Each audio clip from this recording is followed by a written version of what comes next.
गाँव में दांगी समाज का सारे युवा और बुजुर्ग सारे लोग जाग करके ये तय करने का काम करेंगे कि अगर जिसमें जितनी भागीदारी है उतने हमको राजनीति में हिस्सेदारी देंगे तो कम से कम हम लोग उस पार्टी के साथ और उस जगह पर हम लोग हमारा पूरा समाज सपोर्ट करेगा।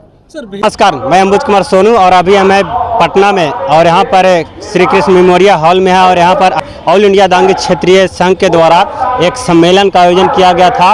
और इस सम्मेलन का क्या उद्देश्य था, यहाँ के जो ऑल इंडिया दांगी क्षेत्रीय संघ के अधिकारी हैं उनसे बात करेंगे और जानेंगे कि आखिर इसका मुख्य उद्देश्य क्या था और किस लिए आए थे।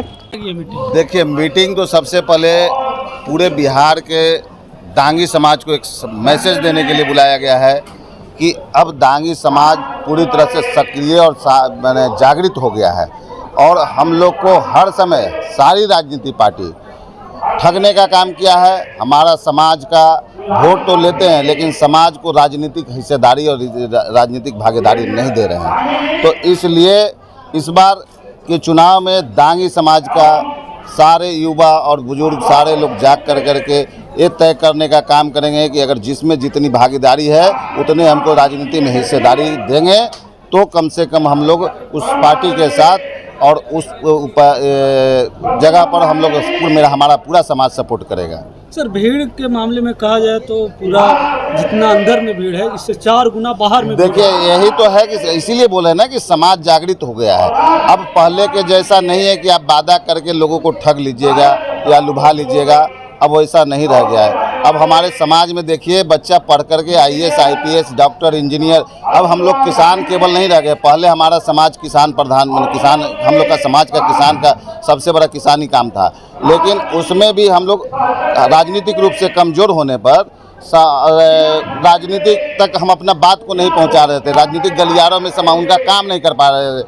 आज भी यही स्थिति, हम अपने युवा को, बच्चे को, शिक्षक को या कोई भी मेरा युवा साथी या किसान है, उनकी किसी तरह की समस्या को हम राजनीतिक रूप से दबाव देकर उनका काम नहीं करवा पा रहे हैं। तो अब हम लोग को संसद पहुंचना जरूरी है और हमारे समाज को संसद पहुंचना जरूरी है। और जब तक संसद में आवाज़ नहीं गूंजेगा हमारे समाज का कभी भी लाभ नहीं होगा और समाज का विकास नहीं होगा। मुख्य अतिथि कौन थे सर आज की जो सभा हो रही थी?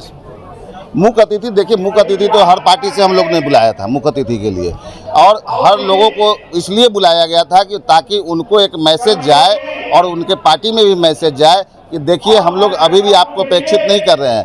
आपके पार्टी को, आपके हर पार्टी को पूछ रहे हैं, हर पार्टी को इज्जत दे रहे हैं, रिस्पेक्ट दे रहे हैं, लेकिन अब ये रिस्पेक्ट देने का समय ख़त्म हो गया। अब कितना दिन तक हम लोग किसी को रिस्पेक्ट देते रहेंगे? जब तक एक बच्चा, देखिए, स्कूल में पढ़ता है, पढ़ने के बाद जब उसको इम्तिहान का टाइम आता है, उसको मैट्रिक पास करता है तो उसको आगे बढ़ने का टाइम आता है। लेकिन क्या कह रहे हैं सारी राजनीतिक पार्टियां, हम लोग को बच्चा समझ कर आज भी वहीं जो छोड़ने का और ठगने का काम कर रहे थे। इसलिए इस मंच से, ऑल इंडिया दांगी क्षेत्रीय के मंच से और इस समाज के लोगों से एक मैसेज देने का काम कर रहे हैं कि अब हम जितनी भागीदारी, जितनी हिस्सेदारी समाज में है उतनी भागीदारी चाहिए हमको राजनीति में। एक समय ऐसा कहा जाता है सर, यह जो समाज था टिकट बांटने में रहती थी, आज मांगने की जरूरत है। देखिए, मांगने का नौबत बांटने की, देखिए, हम लोग सब पर विश्वास किए हैं, मांगने और बांटने की बात नहीं है। हम मांगना कि देखिए, हम तो अपना हक मांग नहीं रहे, किसी से ये नहीं कर रहे। अब नहीं दीजिएगा तो उसका खामियाजा भुगतना पड़ेगा, ये बात हम कह रहे हैं कि मांगना क्या है, उनको देना ही पड़ेगा। अगर नहीं दिए तो उसका खामियाजा पूरा समाज आईना दिखाने का काम करेगा।